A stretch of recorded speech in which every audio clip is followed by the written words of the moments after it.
Hello everyone, this is Powell Ponder on Weather. In this update, we've got a cold week ahead with the subtropical jet stream will be active. Then a large snowstorm will develop and travel some 2,000 miles, followed by much colder Arctic air coming in by next weekend. So let's take a look at the overall summary, how it's all going to unfold over the next 7 days. And you can actually see in the North American view with this well above average temperature anomalies are going to be pretty much dominating over Alaska. That's an indicative of that negative EPO that's going to be in place throughout the week. And then we have a much weaker polar vortex that's going to send pulses of colder air into the lower 48. And much of the lower 48 is going to be well below average. You can actually see that on the temperature anomalies, with the only above average temperatures anywhere in the in the United States is essentially going to be in Hawaii and Alaska. But underneath in the lower 48, they're going to get all those colder air masses. They're going to starting to feel it this morning, but we're going to have reinforcing shots throughout the week, and then a much colder air mass I think will unfold as we come into next weekend. So at the same time, we're going to have a pretty active subtropical jet stream. As this system comes across, we'll have a low pressure center over into South Texas that'll cause some overriding conditions as these vorticities will be coming across, providing that lift, causing that just colder rain, but then snow will develop to the north, and this snowstorm will actually unfold and pretty much travel some 2,000 miles, and then we'll have a northern side of it that'll bring some snow to the upper Great Lakes. So there's a lot happening in the week ahead, but let's take you back to some of the where November has been over the last 7 days. And much of the colder air has been predominantly over our western states, with that first initial cold blast starting to enter Montana. With the last 7 days, portions of there have been 22 degrees below average temperatures, but it's been completely the opposite into our central and eastern 2/3 of the U.S. with well above average temperatures upwards to 15 degrees, and it's been plenty warm up here into the Northeast, into New England. But we're starting to see the first initial push of Arctic air, and some of you have actually felt it this morning. But I do feel as these systems come down, as that Arctic air will be in place, you can actually see this healthy snowpack that has built to the north. And typically with this snowpack, that'll add another 10 degrees lower temperatures. So as these cold fronts travel from north to south, then that'll travel over that snowpack and then have less time to modify the colder air. So I do feel this colder air will be a little bit colder than what the actual models depict, meaning some of this that's showing rain could be in the actual form of snow with the dynamics in place. But here's the temperatures this morning. So widespread across the United States as of 7 o'clock this morning, we've had, single digits up to the north, widespread 20s up here in Minnesota and Wisconsin.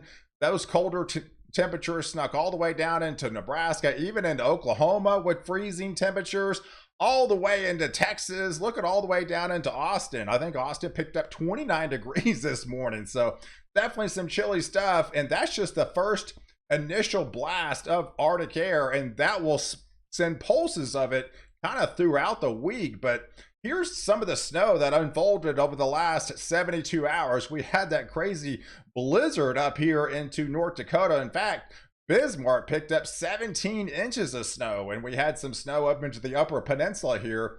But then the snowstorm developed yesterday over portions of Oklahoma that dumped about 0.4 inches of snow.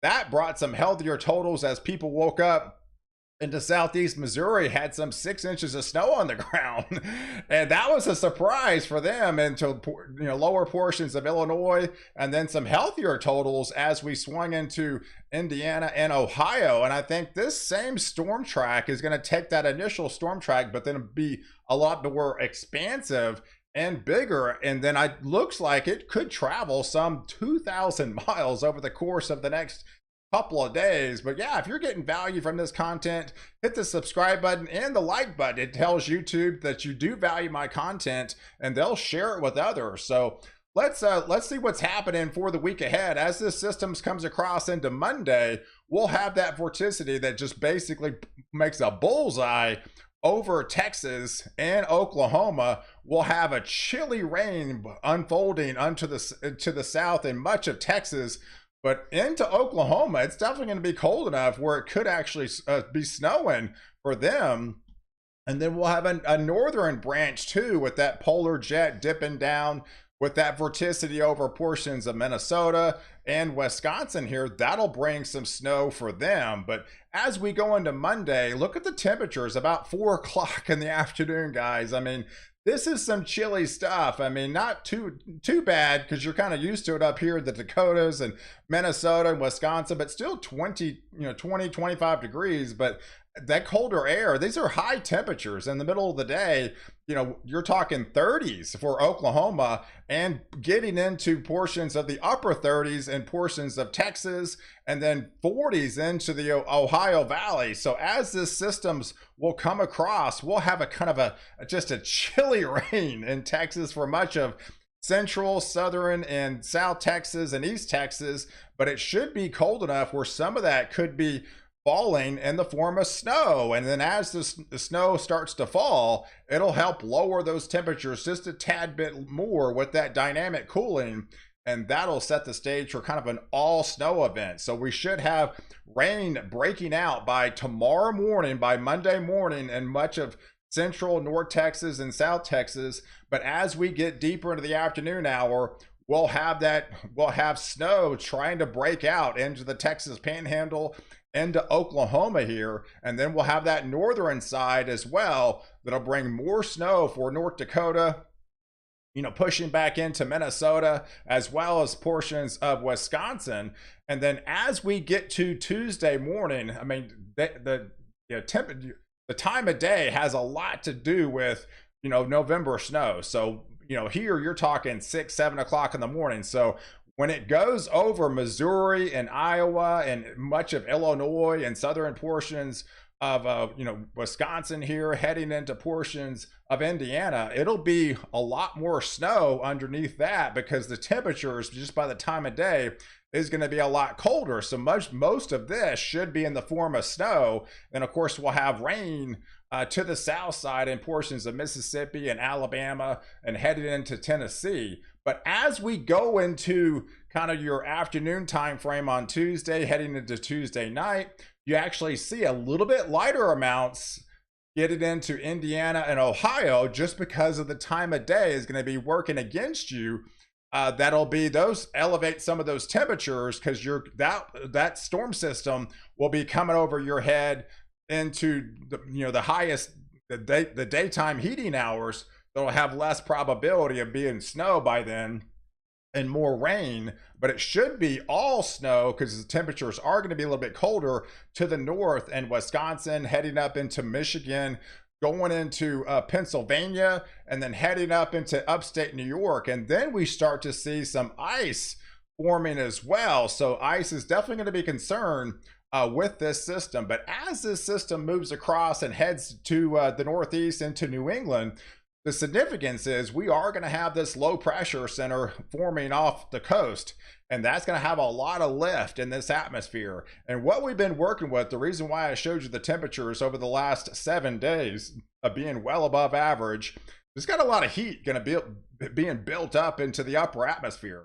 I do feel with that lift and that combination of that elevated heat up in the upper levels, this area is going to have a huge chance of outperforming most of the model guidance, what we're showing right now. So we could be looking at some heavier snows breaking out in the northern portions of Pennsylvania and to upstate New York, but especially as you get into Vermont and New Hampshire and going into Maine, this system could definitely outperform.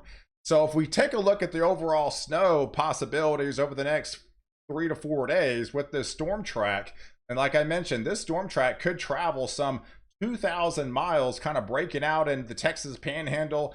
I did look at the SREF model. This is kind of a summary of the ensembles of the shorter range mesoscale guidance. So this is a good model to use for true depiction on snowfall rates but I do feel portions of Oklahoma could pick up at least 1 to 2 inches, but some of these areas could pick up 2 to 4 inches of snow in Oklahoma, and then parts of Kansas here in the northern side of Arkansas, but especially going over into Missouri, again, just because of the time of day where that storm track is going to be over you, is going to be at the coldest time of the day. And then that snow will transfer into Illinois, heading into Minnesota, going into Wisconsin, as well as into Michigan. And then underneath, this area is a little bit lighter because it's going over this area during the peak heating of the afternoon. But then once it gets into Pennsylvania, that'll be the coldest time of the day heading into Wednesday morning.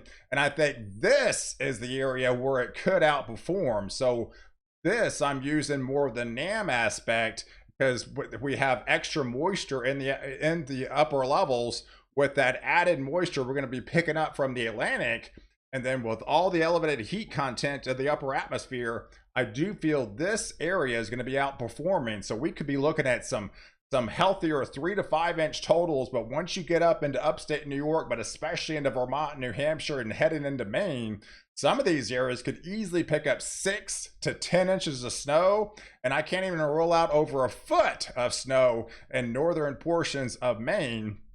But ice is going to be another concern with this system into portions of West Virginia, getting into parts of Pennsylvania and upstate New York, as well as into northern New England here. And then we'll also have some sleet with this system as well. So it's going to be a nasty day coming up for that area, coming up on Wednesday, heading into Wednesday night.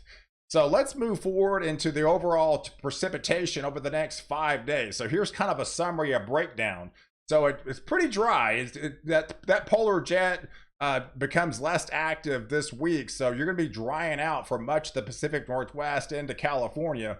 But once this subtropical jet taps into some of that Gulf moisture, that'll wring out the atmosphere and bring some half-inch totals, maybe an inch totals down here into central Texas and East Texas. Most of this, again, I showed you, will be in the form of snow. We could have some stronger thunderstorms into portions of Houston. Then the heavier amounts will be along the coast here into Louisiana. And then once this system kind of swings up, we'll have heavier amounts with the rain on the south side. But then we'll have all this will be in the form of snow as that system will be coming up.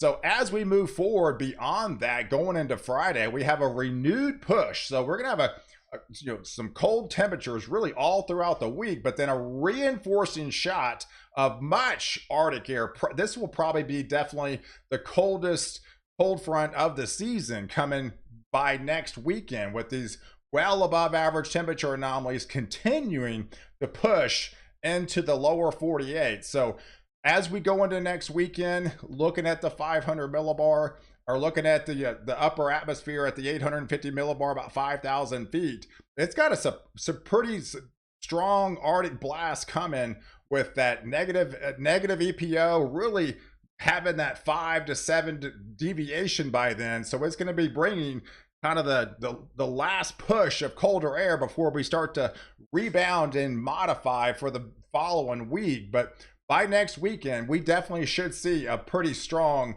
Arctic blast. And here's some of the initial stages. I mean, I think these temperatures are actually going to be a little bit colder than this, because some of the global guidance is not going to be able to pick up on this true Arctic air mass. But these are some preliminary wind chills by the time we get into next Saturday. I mean, we could be looking at wind chills approaching 40 below zero up here into Canada, pushing into minus 20s and minus 30 below zeros in portions of Montana and the Dakotas. And that colder air will continue to plunge south, pushing those negative wind chills further south into Nebraska, single digits going into Kansas. So you can see a much colder air mass coming in, and then really amplifying as we go into your Monday, with those well below average wind chills heading into for that region, with single digits potentially into Oklahoma and even parts of Texas, and getting into Arkansas and portions of Kentucky here. So definitely some cold stuff. I think the coldest air mass of the season will be coming by next weekend. So hey, I appreciate you guys watching. Do like this video, definitely leave your comments below, and don't forget to subscribe to my channel to catch the latest update where I protect you before and after the storm.